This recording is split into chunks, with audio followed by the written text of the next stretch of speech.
Hello and welcome to a quick demonstration on Bowraven's Cash Forecaster program. First of all, just like to say that Cash Forecaster is an Excel template based software which is essentially very easy to use. I've had some very good testimonials about the software to say that people have been able to get up and running with a set of cash flows and profit forecasts very quickly and easily. So first of all, I just want to show you how you move around within the software. So first of all, we have a number of tabs along the bottom here. The first one is your information tab. Then we go to our opening, which is the opening balances. If you're an existing business, you need to put in your opening figures. The next one is your data for your numbers and everything. Just scroll down here, you'll be able to see that you put all the information in there, and I'll come to that in a bit more detail. And then the rest of the tabs are your reports. So we have an assumptions report, which gives you the background information behind the information that you've used within your cash flow forecasts. We have a summary here, and within the summary you've got a summary of the cash flow and then a summary of the profit and loss. So the cash flow is a very summarized basis of your opening bank balance, your income, your expenditure, closing bank balance, any loan facilities, and then your net balance / facility. And then your profit and loss gives you your turnover, cost of sales, gross profit, other income, interest income, overheads, profit before tax, taxation, and then your net profit. On each of the periods as well, it gives you a break-even point as well. So that's quite useful to know what your break-even point is. And then for each of the reports, in this particular case, you have up to 7 years worth of forecasting. So then you have the cash flow forecast, which is a more detailed breakdown of the summary forecast that we've got here.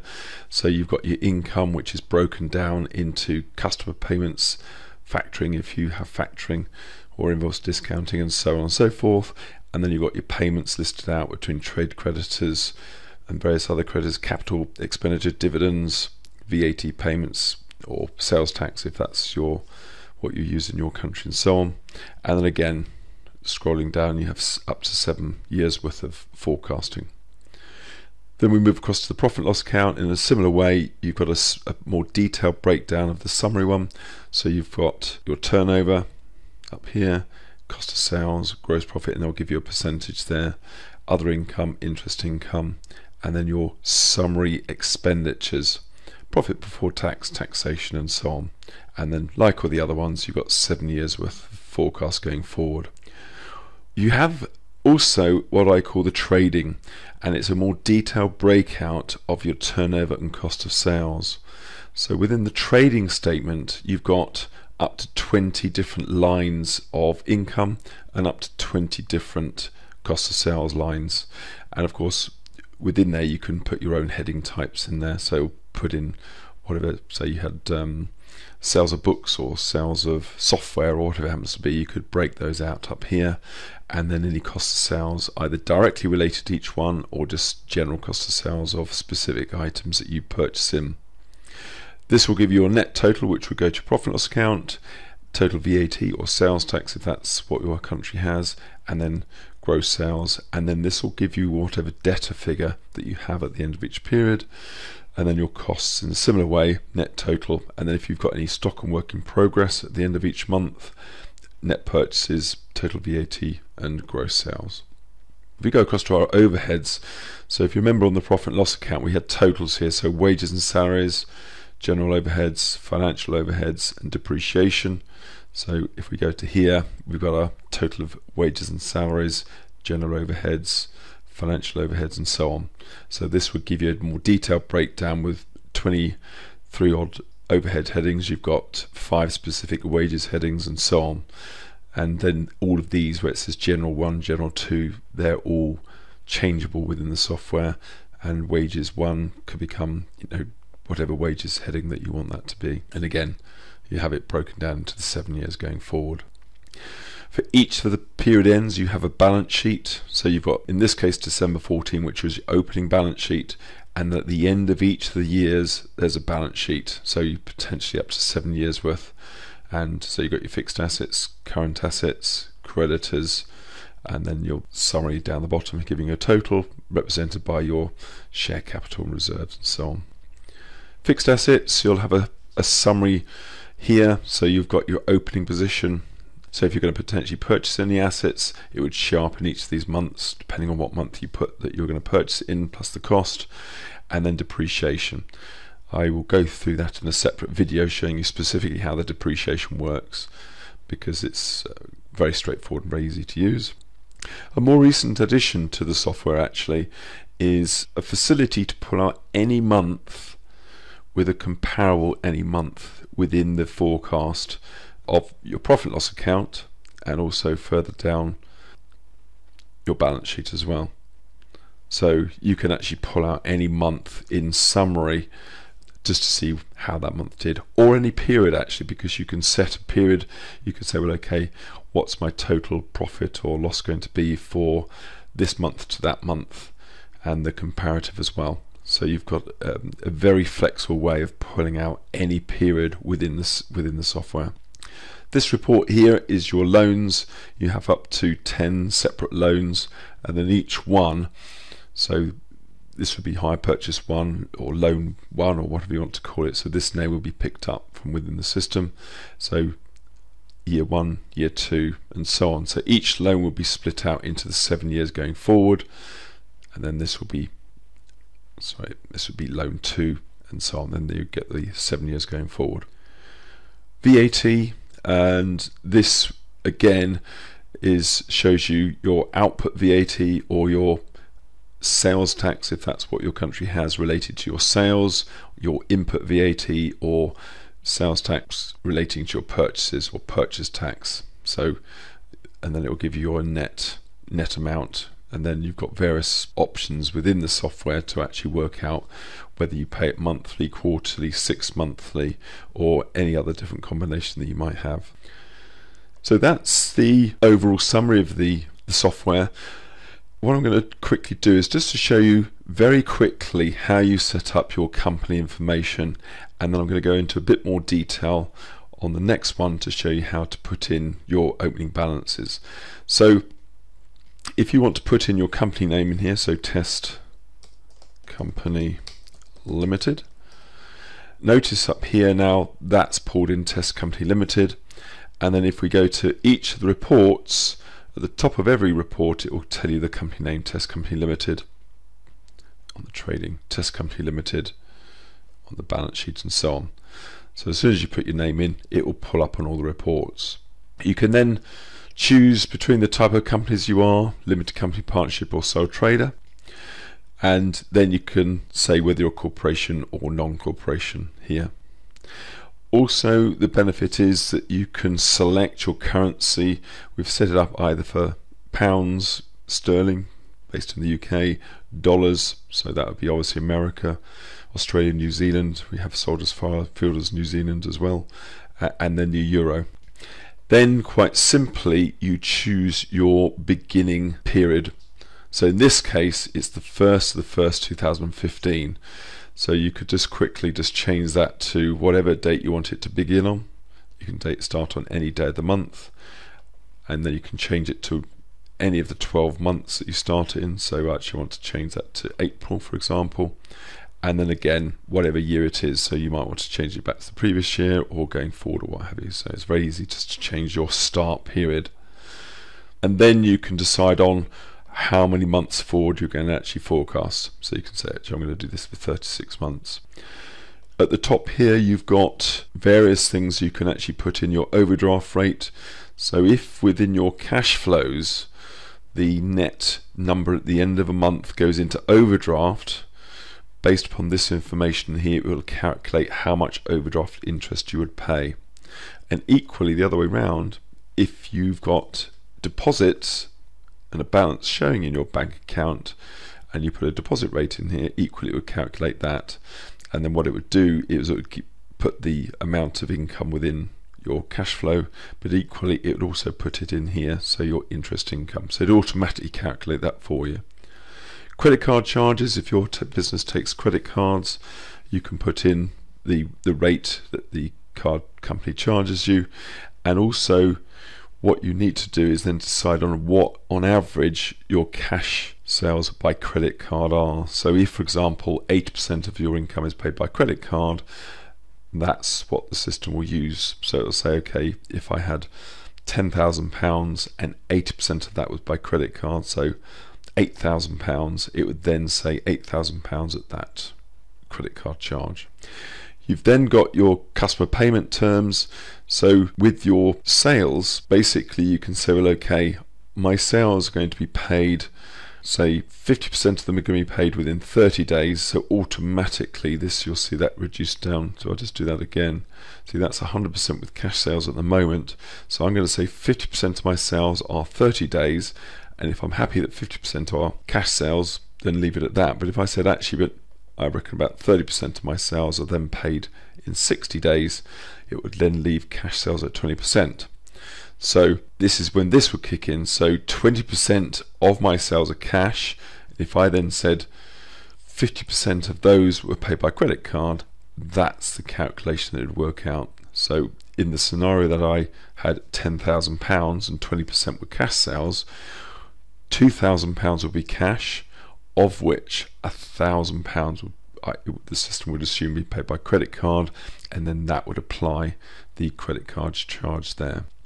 So moving down, we've got the setup here to change it to with our sales tax or VAT and so on. And don't worry about that it says VAT. VAT applies in the UK and Europe, whereas in America you have what's called sales tax, and you can change these headings very easily. That's not a problem. So we could change it that if it's none, that means that we don't account for it. Certainly in the UK you have a threshold whereby you don't actually charge VAT, but if you're a VATable company and you pay it quarterly, which is the most common way, you just change to quarterly and notice how all of these columns suddenly become available. I'm not going to go into too much more detail about VAT or sales tax. I'll leave that for another video, so I'm going to turn that back off again. Also, don't get too worried about this if you're not too familiar with company taxes, but at the moment it's set at no for not to calculate tax, but if you change that to yes, again, it'll pull in all this information here that you can then set various bits of information with your corporation tax. Again, I'm going to put that for a separate video in case that's something you want to go into a bit more detail, so I'm going to change that back to no.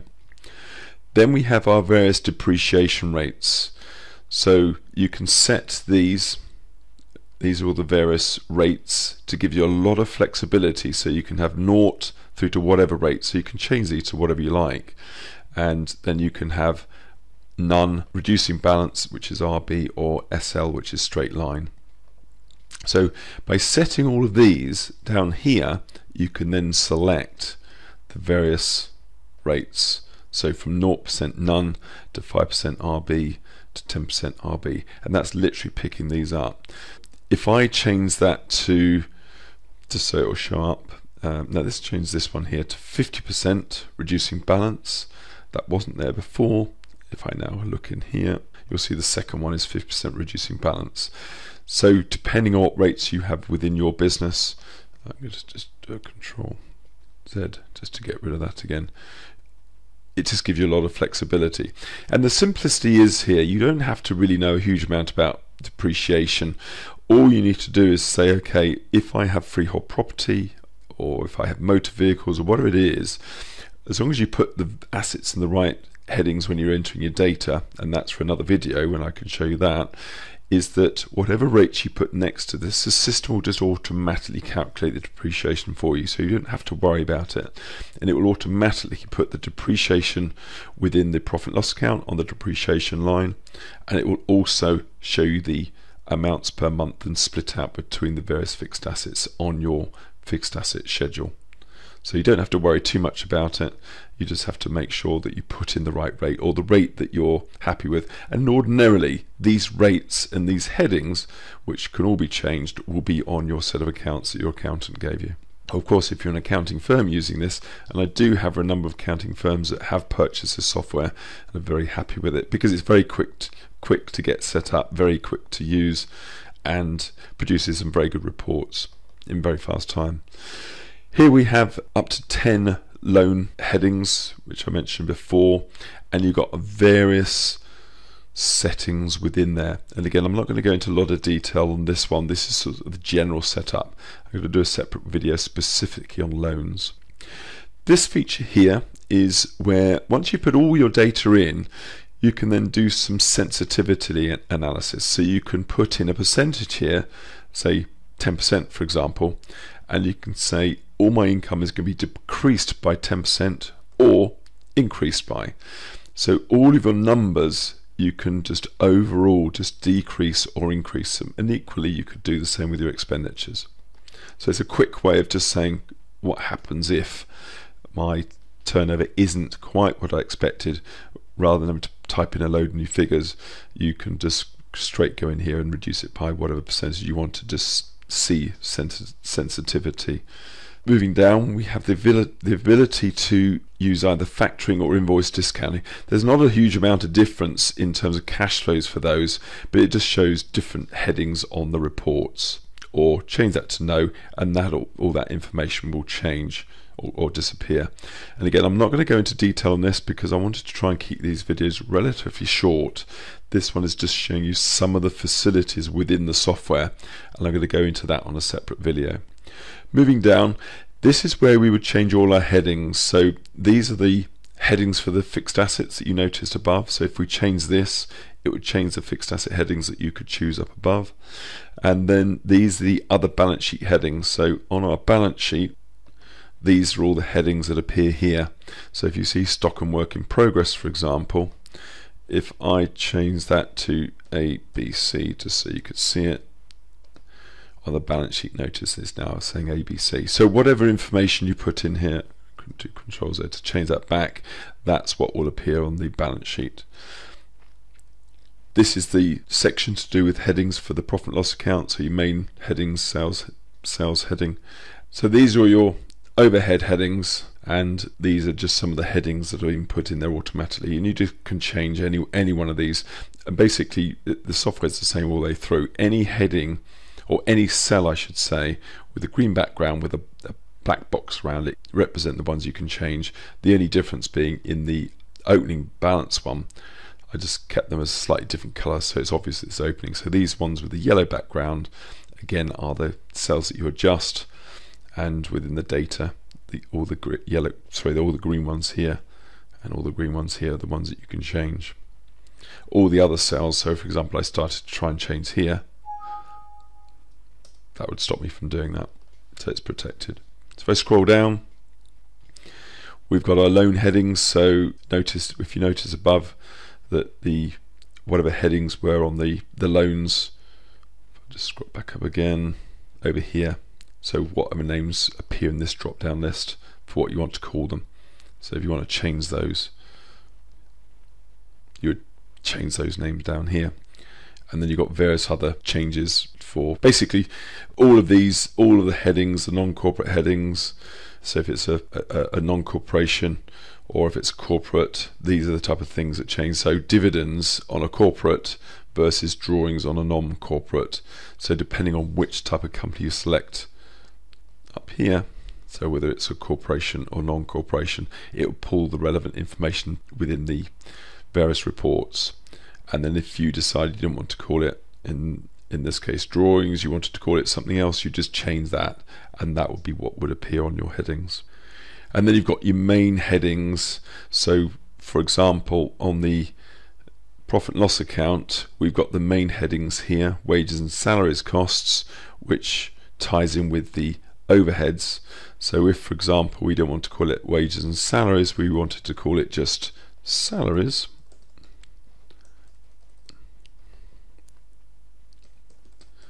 even get the right spelling. So if we go to our profit and loss, notice that's now changed to salaries, and on the overheads to salaries. So it just makes it easy to follow through. So just Control Z and change that back. Down here we have where you can merge the trade creditors. You can split it out down here between trade creditors and 3 other types of creditor. So you might have different lines. So for example, you've got your overheads 1, 2, 3, plus your trading cost of sales, and on your balance sheet they would be split out as 3 separate amounts. But you can do on here, change it on here to actually merge them. But you can merge 2 of them, 3 of them, or all 4 of them into one line if you want to, if you don't want to have it split out. This is where you've put in the various headings for whether it's VAT, sales tax, or GST, where you can select what it is in your country. And if, for example, you have something totally different that we haven't thought of, you would just change one of these headings, and then you'd be able to select it. Where are we? Here. So on this drop down, the 3 headings that we've got down below. So if you wanted to change it to sales tax, notice over here everything then changes to sales tax, and on all your reports, so for example on the VAT sales tax, this would actually change to sales tax forecast and so on. So I'm going to change that back to VAT. But if in your country it's called something completely different, you've got the possibility of changing any one of these, and then what the report headings are on here. So in the UK and Europe we talk about output and input. If it's something different in your country, you can change those. And then you've got different types of business. You've got limited company, partnership, sole trader, and in the drop down, so notice up here, so limited company, partnership, sole trader, if you have call it something different in your country, you can change one of these, and then you can pick it in the selection box. Also, in terms of currency, at the moment we've got it set up pounds, euros, so pounds, dollars and euros. If in your own currency, so say for example, let's just change that to HD. I know that's not a currency, but I wanted to show you for demonstration purposes. So in this one, you change that to HD, and then if I then go to the profit and loss and so on, it's pulled in the HD there. So all your reports, so if I went to the balance sheet, it's saying HD. If you're in America, you'd put in dollars, and that put dollars. In the UK, we put a pound. So if I just change that back again to a pound, go back up to the top, and notice that's changed to a pound too, automatically. So if I now go back to my balance sheet, for example, it's now pulled in a pound sign. Just scroll back down again. And that's it for the setup. So I'm not going to go any further on this video. On the next series of videos, I'm going to talk about putting in opening balances, putting in your data, and then going into a bit more detail on some of these setups, just so it's easier to dip in and out of the different videos. Thank you very much for listening, and I hope that's been useful to you. Bye for now.